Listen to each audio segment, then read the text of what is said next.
सावधान।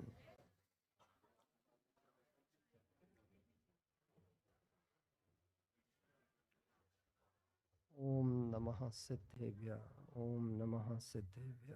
ओम नमः सिद्धेभ्य। नमो अरिहन्ताणं नमो सिद्धाणं नमो आयरियाणं नमो वज्रायाणं नमो लोये सवसाहुणम्। अरहंत सिद्ध सूर्योपाध्याय साधु सर अर्थ के प्रकाशी मांगलिक उपकारी हैं। इनको स्वरूप जान रागते भई जो भक्ति काय को नमाए स्तुति को उचारी हैं।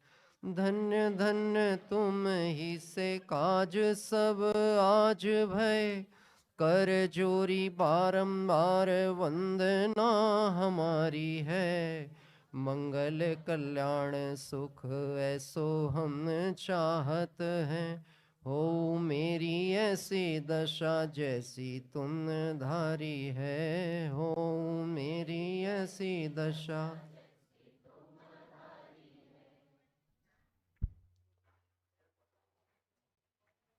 आइए अब अपन चूंकि समय सीमा के अनुसार अपने को ये थोड़ी चर्चा में बढ़ना है, इसलिए अपन अब अन्य विकल्पों को विराम दें और शांति के साथ में बैठकर थोड़ा सा तत्व अभ्यास की इस प्रथम भूमिका के क्रम में हम सभी चलेंगे।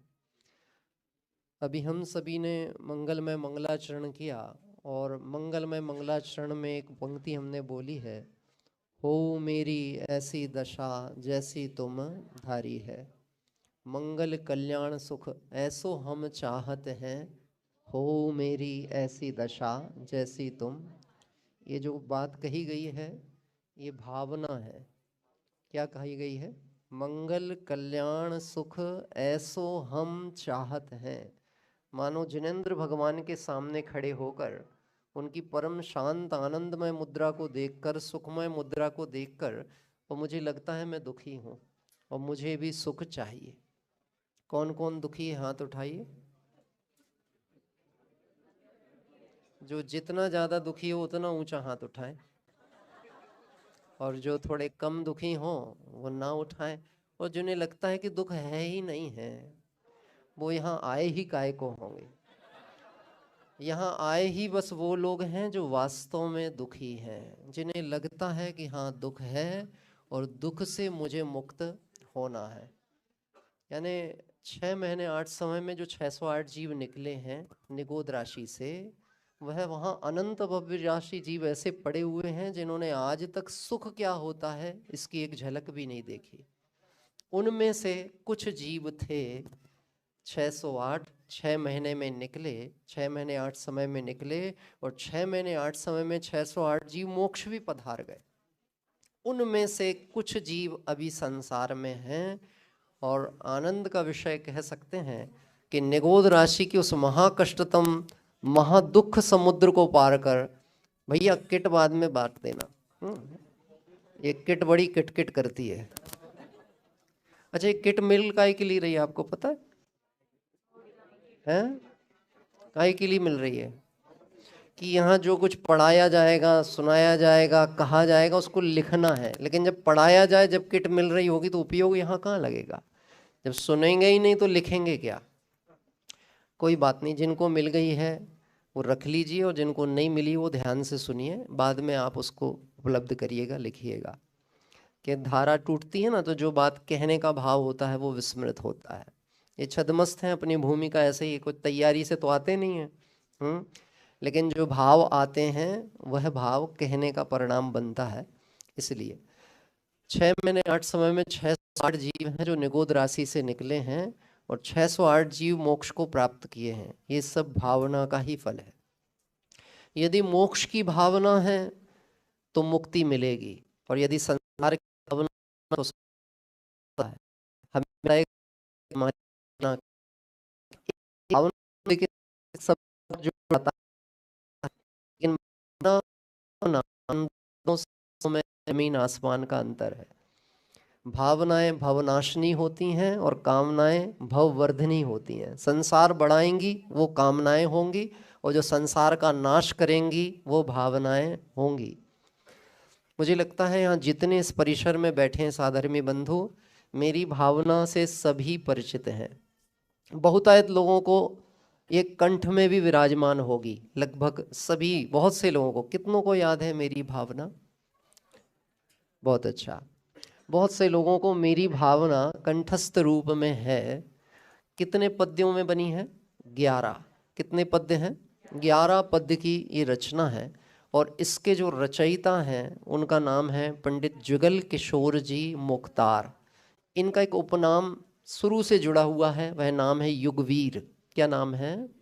आप लोग बोलते चलेंगे थोड़ा सा। अभी हम उनका एक व्यक्तित्व परिचय भी संक्षिप्त में देखेंगे पीछे। पंडित जुगल किशोर जी का जो एक व्यक्तित्व है वो दिखाइएगा। चर्चा प्रारंभ करने के पहले हम उस महान व्यक्तित्व के बारे में भी थोड़ा जानना हमें आवश्यक होता है, जिनके माध्यम से ऐसी सुंदर अप्रतिम रचना निकल के हमारे सामने आई।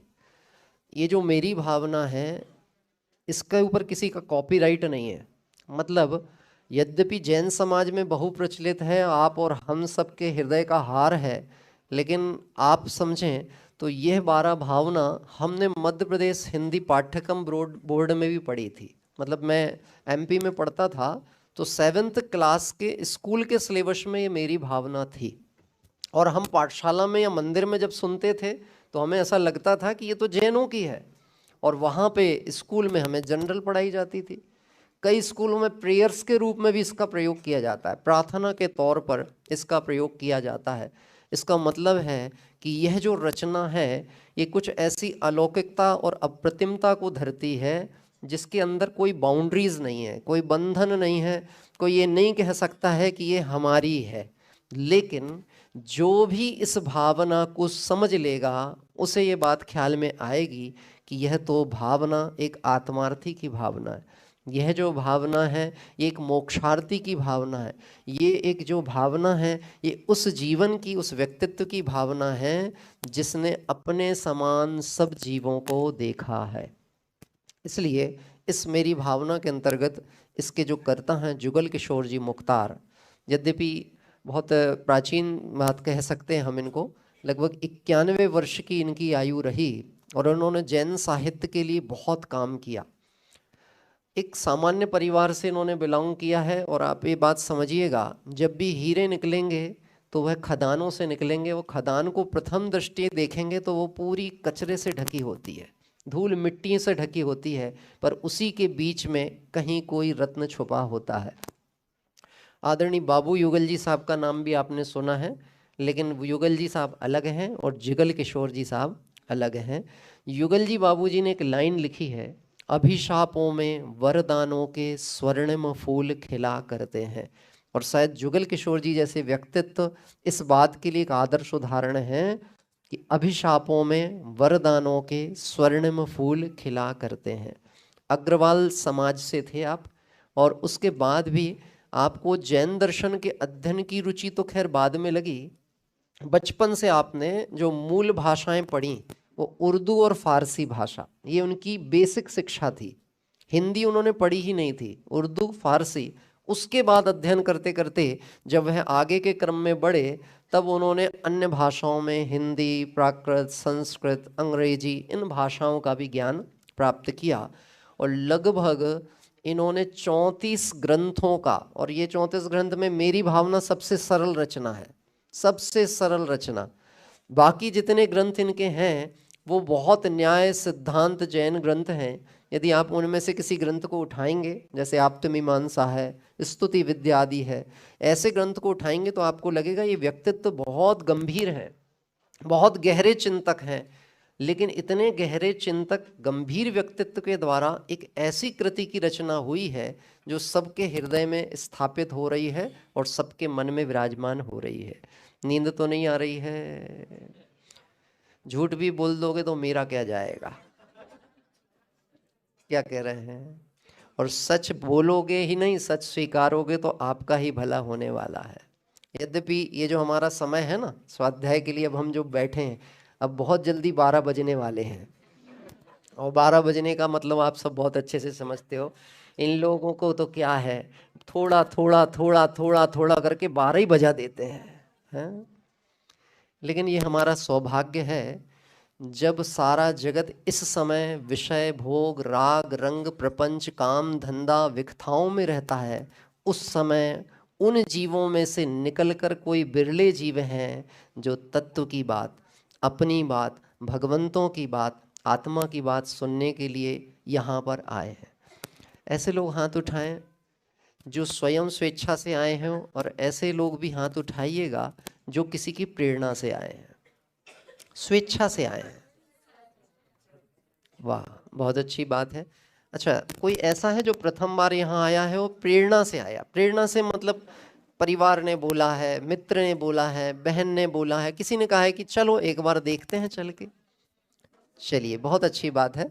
हमारे कुछ ऐसे भाई भी आए हैं, बहनें भी आई हैं जो प्रथम बार किसी की प्रेरणा से आए।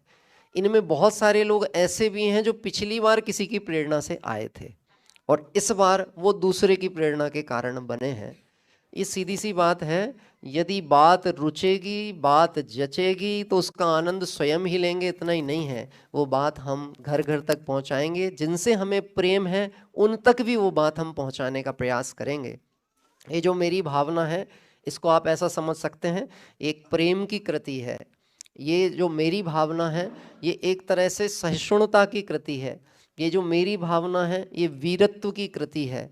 इसमें बहुत सारे ऐसे रस आपको देखने को मिलेंगे इस भावना के अंतर्गत, जिसे आप सुनेंगे, विचारेंगे, परिचय करेंगे तो आपको पता चलेगा मैं यहाँ आया हूँ तो क्यों आया हूँ, मुझे यहाँ आके क्या करना है, और मैं यदि जिस लक्ष्य से यहाँ आया था उस लक्ष्य को पूरा नहीं कर पाऊंगा तो फिर मेरा क्या होगा। हम सब कहाँ से निकले हैं? निगोज से निकले हैं। कहाँ जाना है? कहाँ जाना है? जबरदस्ती नहीं है, बिल्कुल जबरदस्ती नहीं है, है ना? इतने धीरे धीरे बोल रहे हैं, इतने डर डर के बोल रहे हैं, क्योंकि मैं जानता हूँ मोक्ष का भी जब तक स्वरूप समझ में नहीं आएगा तो डर बना रहता है। एक सभा में किसी बच्चे ने ऐसा पूछा था कि मोक्ष कहाँ है, तो बोले मोक्ष ऊपर है, सिद्धालय में। वहाँ क्या है? बोले वहाँ कुछ नहीं है। वहाँ कुछ नहीं है तो फिर वहाँ जाके करेंगे क्या जहाँ कुछ नहीं है? क्या कह रहे हैं? अच्छा, वहाँ सुख है कि दुख है? कि वहाँ जितने सुखी जीव हैं सब अपने अपने में, वो बात करते हैं कि नहीं करते? कि बोले कोई किसी से बात नहीं करता। तो फिर प्रश्न आता है, जब कोई बात करने वाला नहीं होगा तो टाइम कैसे कटेगा? वहाँ जाके करेंगे क्या? अरे जब तक थोड़ा लड़ने झगड़ने ना मिले, प्रेम करने ना मिले, छेड़ने ना मिले, कुछ भोग आदि की चर्चा करने ना मिले तो आनंद कैसा? ये अंदर में प्रश्न आता है। तो सिद्ध के नाम पर, सिद्धालय के नाम पर, मोक्ष के नाम पर एक भय चलता है। सच बताइए, कौन कौन मोक्ष जाने की तैयारी है, तैयार है कि मोक्ष जाना है? ये सब भावना की भूमि ही चल रही है। क्या कह रहे हैं? ये भावना की भूमि है। अरे पहले भावना तो भाव कि हाँ मैं मोक्ष का अधिकारी हूं, मैं मोक्ष जा सकता हूं, और मोक्ष मेरा जो है वो अनादि सिद्ध अधिकार है। ठीक है। एक चर्चा है इसके अंतर्गत, ये जो हमारे जुगल किशोर जी साहब विद्वान हुए, इनका आप वैसे तो ये पढ़ लीजिएगा, लिखा है सरसावा सहारनपुर उत्तर प्रदेश में इनका जन्म हुआ था, और इनके परिवार की जानकारी है। दो इनकी पुत्री थीं, सन्मति और विद्यावती। इनके माता पिता का नाम दिया है नाथूराम जी चौधरी, श्रीमती भूई देवी जी जैन। हमें ऐसा लगता है ये सब चीज़ें जानने से हमें क्या लाभ है, लेकिन थोड़ा सा हम अगर देखें, अगर जिस व्यक्ति के व्यक्तित्व की हम महिमा गा रहे हैं, हमें उसके बैकग्राउंड का भी पता होना बहुत जरूरी है। आज हम उन लोगों का भी उपकार मान रहे हैं जिनके माध्यम से ऐसा महान व्यक्तित्व, ऐसी महान कृति हम तक आई है।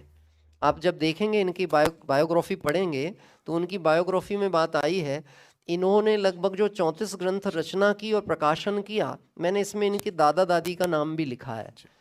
इन्होंने अपनी नानी माँ को संबोधित करने के लिए, उनका अंतिम समय चल रहा था और उन्हें अनित्य भावना बहुत पसंद थी, तो उन्होंने अपनी नानी माँ के लिए अनित्य भावना का लेखन किया और प्रकाशन किया, जुगल किशोर जी साहब ने।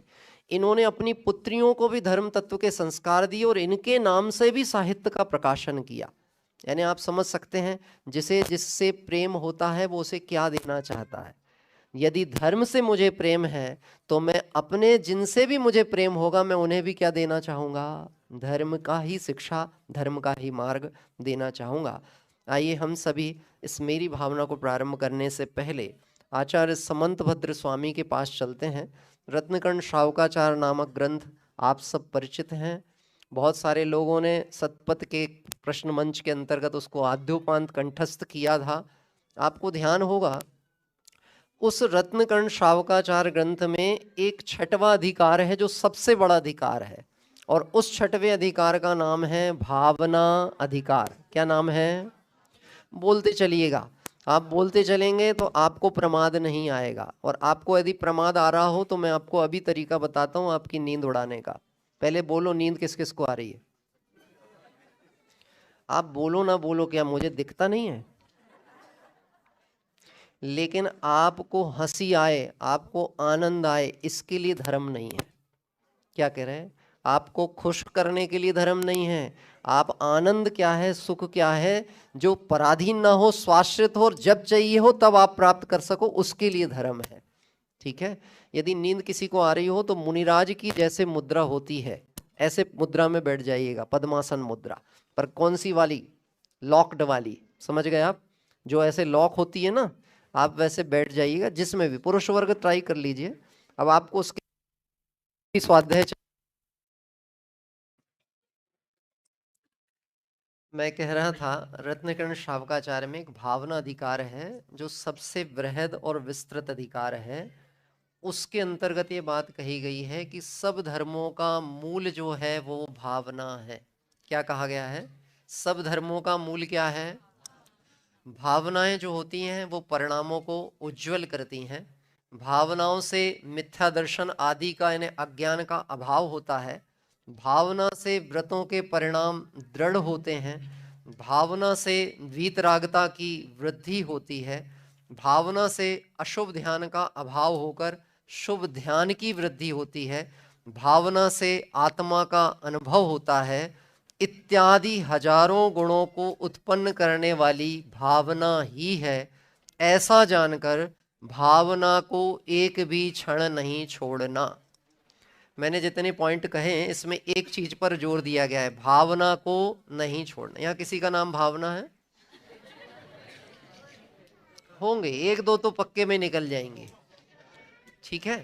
और जैसे ही हमने बात कही तो जो निकले होंगे उनको ऐसा लगा होगा अच्छा मेरी बात चल रही है, और बाकी सबको निकल के किसको पकड़ना है?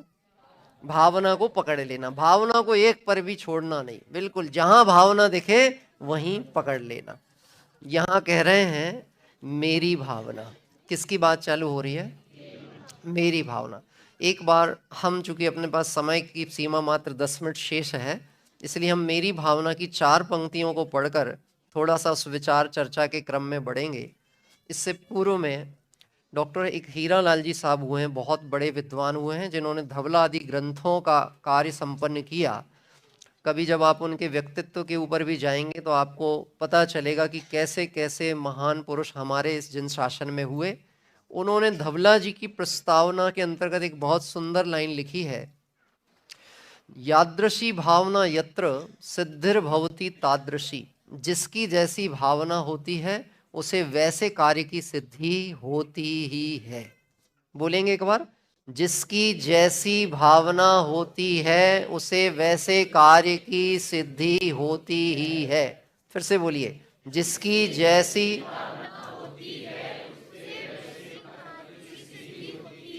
बहुत अच्छा। आप और हम सब भी इस मनुष्य पर्याय में हैं, और इस मनुष्य पर्याय में हम सब ने भी कुछ ना कुछ अपने ड्रीम्स बना रखे होंगे, कुछ ना कुछ हमारे सपने होंगे, कुछ एक्सपेक्टेशंस फैमिली के होंगे, कुछ हमारे भी तय किए होंगे। निश्चित है सभी के कुछ ना कुछ तो हैं। कुछ लोग उस सोचे गए स्वप्न तक पहुंच गए हैं, लेकिन अभी भी कुछ आशाएं शेष हैं। और कुछ अभी जो बिल्कुल बाल्यावस्था में है, स्टूडेंट्स टाइम में है, उनके अभी वो स्वप्न या ड्रीम अभी वहां तक पहुंचना बाकी है। पक्का है? बिल्कुल ऐसी बात है। कोई बता सकता है आपका कोई स्वप्न, आप जो चाहते हो होना? हाँ, आप सीए बनना है आपको। ठीक है, आपको बेटा?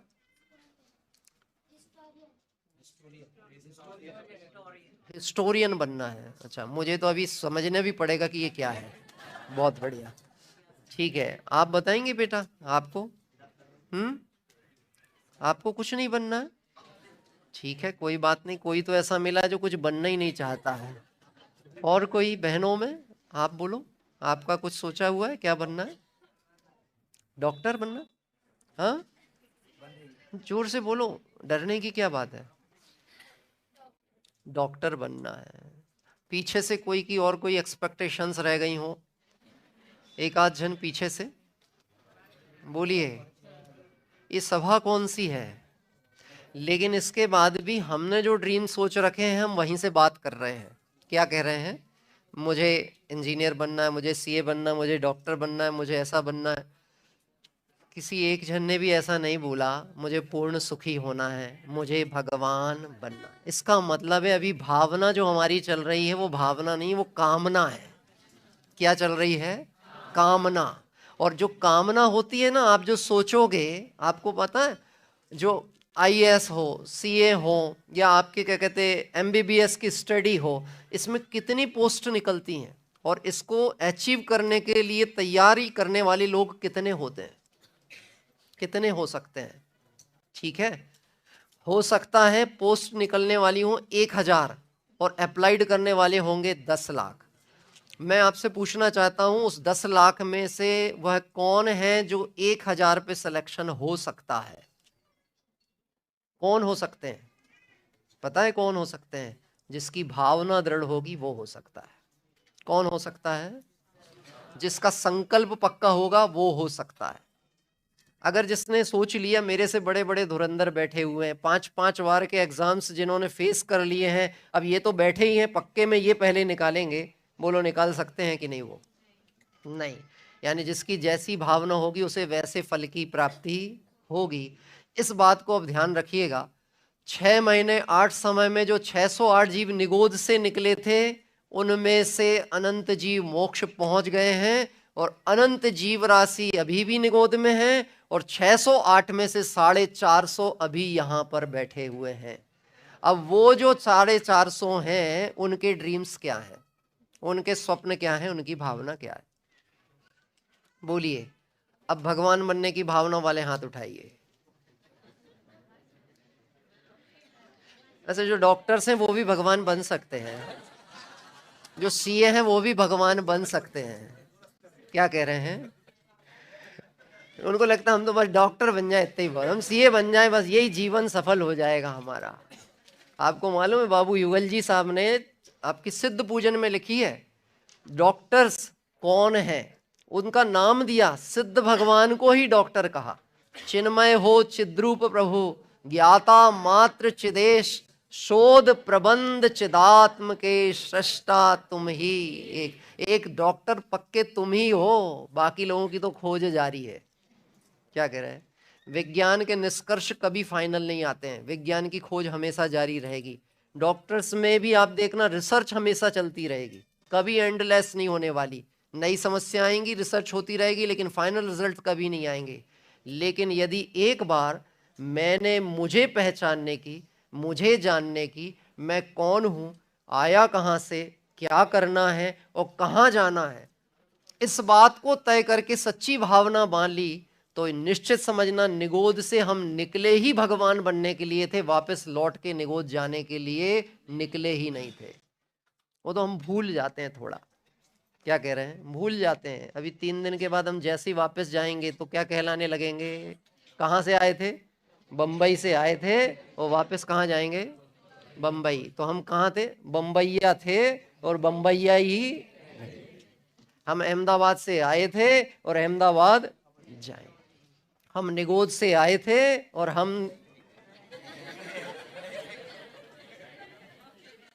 नहीं। इसका मतलब है यहाँ कहीं स्टॉपेज आने की आवश्यकता है। क्या कह रहे हैं? सोचने की जरूरत है, आया काहे के लिए हूँ। आइए मेरी भावना की 4 पंक्तियां पढ़ेंगे, क्योंकि आज का अभी सत्र समय अपना मात्र 3 मिनट शेष है। 5-7 मिनट तो पुद्गल ने खा गया आज। क्या कह रहे हैं? कोई बात नहीं, पढ़ेंगे। हाथ जोड़िए सभी लोग। जिसने राग द्वेष कामादिक जीते सब जग जान लिया, जीवों को मोक्ष मार्ग का निष्प्रह हो उपदेश दिया। बुद्ध वीर जिन हरिहर ब्रह्मा, या उसको स्वाधीन कहो, भक्ति भाव से प्रेरित हो या चित्त उसी में लीन रहो। बस बेटा, देखिए ये जो 12 भावना की प्रारंभिक 4 पंक्तियां हैं, इसमें परम सत्ता और सच्चे गुरु के प्रति भक्ति भावना की बात की गई। सारे धर्म, सारे मत जो भी आस्तिक हैं, वो कोई ना कोई ईश्वर को मानते हैं, और बिना ईश्वर के वो सृष्टि की संरचना को, सृष्टि के संचालन को, इस दुनिया को कौन चला रहा है, यानी वो कहीं ना कहीं किसी ना किसी ईश्वर के ऊपर आस्था रखते हैं। और निश्चित वो जिस धर्म के ईश्वर पर आस्था रखते हैं, उस धर्म के वह लोग कहलाते हैं। जैसे हिंदू धर्म वाले होंगे तो वो अपने कोई ईश्वर पे आस्था रखें, मुस्लिम संप्रदाय है उनके कोई ईश्वर है, यानी सबने अपने अपने कोई ना कोई ईश्वर अपने श्रद्धा के विषय बना के रखे हुए हैं। लेकिन इस मेरी भावना में किसी का नाम प्रयोग नहीं किया गया, क्योंकि नाम जहां होता है वहीं लड़ाई झगड़े होते हैं। क्या कह रहे हैं? जो है नाम वाला, जो है नाम वाला वो ही बदनाम है। मतलब जहां नाम होगा वहां कहीं ना कहीं गड़बड़ होने के पूरे चांस होते हैं।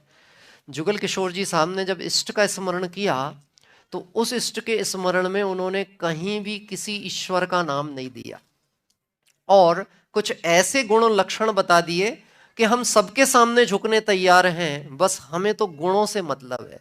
क्या कहा? हमें गुण से मतलब है, हमें नाम से कोई लेना देना नहीं है। यदि ऐसे गुण आप जिसमें दिखा दो, हम उनको नमन करने तैयार हैं, उनके लिए जीवन समर्पित करने तैयार हैं, क्योंकि जिन गुणों की चर्चा यहाँ की गई है, ऐसे गुण हमें सिर्फ एक ही जगह देखने मिलेंगे और कहीं देखने को नहीं मिलेंगे। और जिन गुणों की चर्चा की गई, यानी परमात्मा की पहचान के लिए, उसमें पहला लक्षण बताया गया है, जिसने राग द्वेष, बस इतना ही, जिसने राग और द्वेष। राग और द्वेष आप में और हम में है कि नहीं है? है। आपको किस किस वस्तु से राग है? थोड़ा मन में सोचिए। आपको कौन कौन सी चीजें अच्छी लगती हैं? सोचिए। 5 इंद्री के विषयों में कौन कौन सी चीजें अच्छी लगती हैं? कपड़े अच्छे लगते हैं कि नहीं अच्छे लगते हैं? भोजन अच्छा लगता है कि नहीं लगता है? हाँ। दोस्त अच्छे लगते हैं कि नहीं लगते हैं? लगते हैं। मकान अच्छा लगता है, पैसा लगता है, रूप अच्छा लगता है कि नहीं लगता है? लगता है कि नहीं लगता है? लगता है। यानी आपको किसी वस्तु में इष्टपना है, अच्छा लगता है, मतलब राग है। और जब आपको राग होगा तो निश्चित आप समझ लेना द्वेष भी होगा। क्या कह रहे हैं? अगर आपको राग होगा तो उसका दूसरा पक्ष द्वेष होता ही होता है। एक कपड़ा बहुत अच्छा है और किसी ने दाल परस्ते में 2 बूंद दाल की गिरा दी। दे तो बहुत प्रेम से रहा था, पर वो आ गई आपके वाइट कुर्ते के ऊपर। बोलो आप कैसे देखोगे उसको? भले बोलोगे कोई बात नहीं, कोई बात नहीं, लेकिन अंदर की बात तो, वो दाल यहां नहीं गिरी है, यहां गिरी है। क्या कह रहे हैं? और चलो ठीक है, एक बार हमने माफ कर दिया, लेकिन हम देख रहे हैं कि वो जो परस रहा है वो सभी के ऊपर गिरा रहा है, फिर तो साधर्मी वात्सल्य हो गया पूरा। क्या कह रहे हैं? अब ठीक है भैया, हैं तुम नहीं करो तो ही अच्छा है। देखो, जब तक आपकी थाली में दाल नहीं आई थी और लोग यहां वहां परस रहे थे और उसने लेके आया, तो आपको क्या लगा? बहुत अच्छा व्यक्ति है, इतनी देर से हम बैठे थे, ये हमारे लिए लेके आया। और जिससे अच्छापन लग रहा था, दाल की 2 बूंद अपने ऊपर आई, फिर क्या हुआ? द्वेष हुआ। आप समझिए, यह वह विकृति है जो आप और हमारे के जीवन में हमें परेशानी का कारण बनी हुई है। यदि ईश्वर में भी, भगवान में भी, परम सत्ता में भी, गुरुओं में भी यही लक्षण देखने को मिले, कौन से वाले? राग और द्वेष के लक्षण। अब इसे सांकेतिक रूप में समझिएगा। हमारे जो भगवान हैं, वीतरागी परमात्मा हैं, ना वह किसी से प्रभावित होते हैं ना किसी को प्रभावित करते हैं, ना वो किसी से प्रसन्न होते हैं ना वो किसी से द्वेष करते हैं। आप कितनी पूजा कर लेना, कितनी बार पर्वत की वंदना कर लेना, कितने ही बार संबित शिखर की यात्रा कर लेना, भगवान प्रसन्न होके आपको हाथ बढ़ा करके मोक्ष नहीं बुलाने वाले। क्या कह रहे हैं? बोले साहब आप कैसी बात कर रहे हो, अभी फिर गजपंथा की यात्रा कौन करेगा जब वो हाथ ही नहीं बढ़ाएंगे? तो ये भाई साहब तुम्हें जिस समय बात समझ में आएगी कि इन्हें राग द्वेष नहीं है, यह निरपेक्ष है, यही सच्चे हैं। क्या कह रहे हैं? राग और द्वेष परिणाम वाला कभी किसी का भला कर सकता ही नहीं है। प्रैक्टिकली सोचिए, थोड़ा सा प्रैक्टिकल सोचिए। अभी यहां से निकले और प्रभावना बटे, प्रभावना मतलब एक सामान्य तौर पर मान लो आप एप्पल्स बंटवा दो, बंटवाना नहीं है, बंटवाने की बात कह रहा हूं, बंटवाने का काम किया जावे और सच बताना, आप जल्दी जल्दी से डिब्बे में से निकाल के सबको एक एक एक एक एक एक पकड़ा रहे हैं, लेकिन जैसे ही आपकी नजर पड़ी कि मेरा बच्चा दौड़ते हुए आ रहा है, तो एप्पल आराम से निकलेगा कि एप्पल पे थोड़ा ध्यान जाएगा आपका? कैसा वाला एप्पल उठाएंगे आप हाथ से, छोटा कि बड़ा? क्योंकि है किसका? लड़का। अच्छा, लड़का यदि टेढ़ा भी हो फिर भी है किसका? तो भले लड़का टेढ़ा है पर है मेरा, और मेरा है इसलिए एप्पल कौन सा वाला? अभी आप सबको दे रहे थे तब तक उतने समय तक सबकी नजर में ठीक थे, लेकिन सीसीटीवी कैमरा और बहुत सारी लोगों की नजरें आपको देख रही थी और उसने ये देखा बहुत पक्षपाती जीव है, सबको तो जल्दी जल्दी दे रहा था और अपने लड़के की बारी आई तो, अपनी पत्नी का नंबर आया तो आप समझ सकते हैं जग सामान्य में भी, जन सामान्य में भी ऐसी वृत्ति स्वीकार्य नहीं है, निंदनीय है। तो यदि ईश्वर में, परमात्मा में ऐसी वृत्ति देखी जावे तो क्या वो ईश्वर हो सकते हैं? क्या क्या किसी से प्रसन्न हो जाए तो उनको आशीर्वाद दे देवे और किसी से गुस्सा आ जावे तो उसको श्राप दे देवे? बोलो ऐसे भगवान चाहिए? आपने देखा होगा ऐसे जो भगवान होते हैं ना रागी द्वेषी, ये दूसरे भक्तों से डरते भी बहुत है। क्या कह रहे हैं? भक्त उनको डराते भी हैं रागी द्वेषियों को। कैसे? बहुत पुरानी पिक्चरों में कभी आपने देखा होगा जब कोई नास्तिक हीरो, जिसे ईश्वर पर, कोई भगवान पे भरोसा नहीं था, और उसके बच्चे का एक्सीडेंट हो गया और हॉस्पिटल में ऑपरेशन चल रहा है और डॉक्टर ने कहा कि हम तो अपना प्रयास कर रहे हैं, तुम ईश्वर से प्रार्थना करो। और वो भगवान के पास गया दौड़ता हुआ और उसने जाकर के पहले दोनों घंटियां पकड़ा और जोर जोर से बजा। अब सबको याद आ रहा होगा, दिख रहा होगा, दिख गए हैं? और वो बजा बजा के क्या बोलता है? यदि तुम्हारी सत्ता है, यदि तुम हो, यदि तुम इस धरती को चलाते हो तो आज तुमको आना पड़ेगा और तुमको जलवा दिखाना पड़ेगा। क्या कह रहे हैं? और भगवान को ऐसा लगता है बड़ी मुश्किल में तो आया है, वैसे तो आता नहीं था, अब बड़ी मुश्किल में आया है, वो विनती कर रहा है, और यदि आज मैंने इसका काम नहीं किया तो ये आज के बाद आएगा ना, इतना ही नहीं, ये मुझे भगवान भी नहीं रहने देगा। भगवान को भी डराता है, और जब वो भगवान को डराता है तो भगवान भी फिर तो ऐसे हर आदमी डराएगा भगवान को। क्या कह रहे हैं आप? उसको क्या कह रहे हो? विनती कर रहा है, वो निवेदन कर रहा है, वो ईश्वर से प्रार्थना कर रहा है। ऐसे प्रार्थना होती है? अगर तुझे भगवान के प्रति भक्ति थी तो निर्वांछक होके आना चाहिए था। भगवान से मांगने आता है और फिर अगर भगवान तेरी बात सुन के संतुष्ट हो जावे तो तुझे लगता है कि यह ईश्वर है। यहां कहा गया जिसने राग द्वेष कामादिक, जिसके ना राग है, जिसके ना द्वेष है।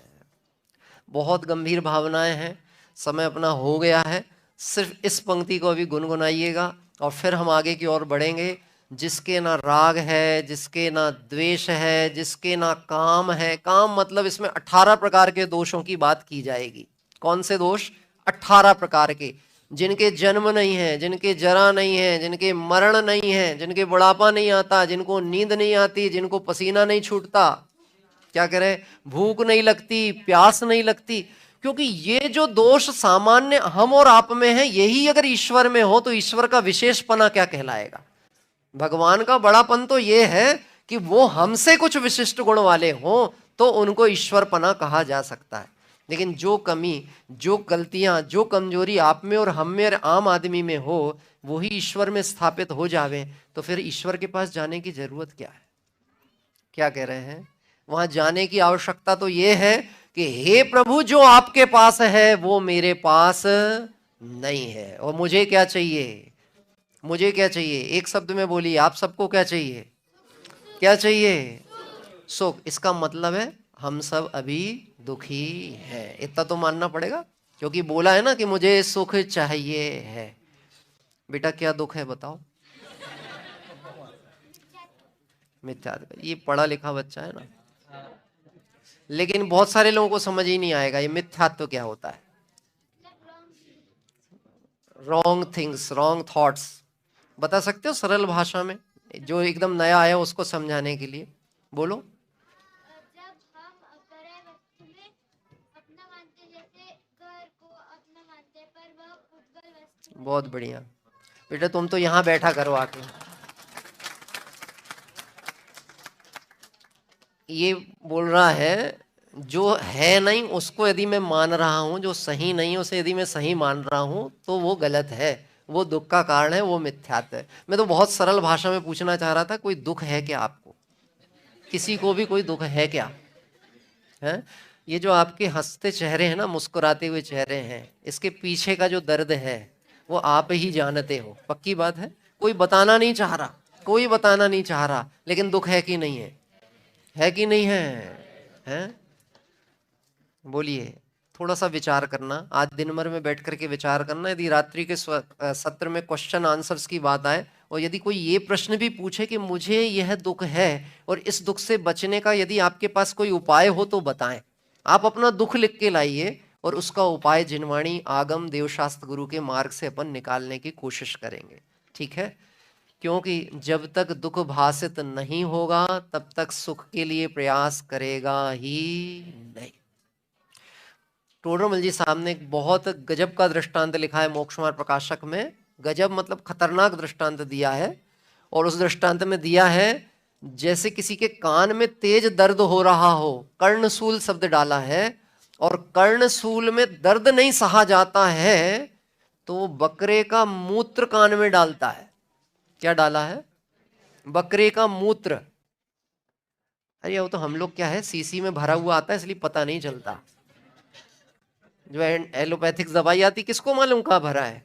दवाई है, दवाई है, दवाई है, लेकिन वहां बता दिया वो बकरे का मूत्र कान दर्द के लिए लोग देसी उपचार में लोग प्रयोग करते थे। लेकिन इसके पीछे की गहराई देखिए, क्या कहना चाह रहे हैं। जिसके कान में तेज दर्द है वह बकरे का मूत्र डालेगा तो उसको वह बकरे के मूत्र का दर्द से निवारण हो तो हो, लेकिन उसका स्वाद आएगा कि नहीं आएगा? अब आपसे कोई कह रहा है कि यहां से डालने की जगह यहां से डाल लो, मतलब एक चम्मच लेके इधर से डाल लो, डाल सकते हैं? नहीं। लेकिन दर्द नहीं सहा जाता है तो डालने को तैयार, यानी दुख नहीं सहा जाता है तो सुख के लिए पांच इंद्री के विषय भोगों में दौड़ लगाता है। यहां भागेगा, वहां भागेगा, सब जगह प्रयास करेगा। कोई सीए बनेगा, कोई डॉक्टर बनेगा, कोई इंजीनियर बनेगा, लेकिन सुखी वही होगा जो भगवान बनेगा। बात ख्याल में आ रही है? लेकिन अभी इतने से नहीं निर्णय करना, अभी अपने पास बहुत सारी चर्चा है, अपन शांति से बैठकर विचार करेंगे। अभी आप जब जाएं भगवान के दर्शन करने तो उन्हें ध्यान से देखिए, ये लक्षण उनमें दिख रहे हैं कि नहीं। जिसने राग द्वेष कामादिक जीते सब जग जान लिया, सब जीवों को मोक्ष मार्ग का निष्प्रह हो, बुद्ध वीर जिन हरिहर ब्रह्मा या उसको स्वाधीन कहो, भक्ति भाव से प्रेरित हो यह चित्त उसी में। तीन लक्षण देखिएगा, वीतरागता, सर्वज्ञता और हितोपदेशी पना। जिनके राग देश नहीं है वो वीतरागी हैं, जिन्होंने सब जग को जान लिया वो है सर्वज्ञ हैं, और जिन्होंने मोक्ष मार्ग का उपदेश दिया वो हितोपदेशी है। ये तीन लक्षणों के द्वारा चर्चा आगे की ओर चलेगी। अभी अपन यहीं पर विराम करते हैं।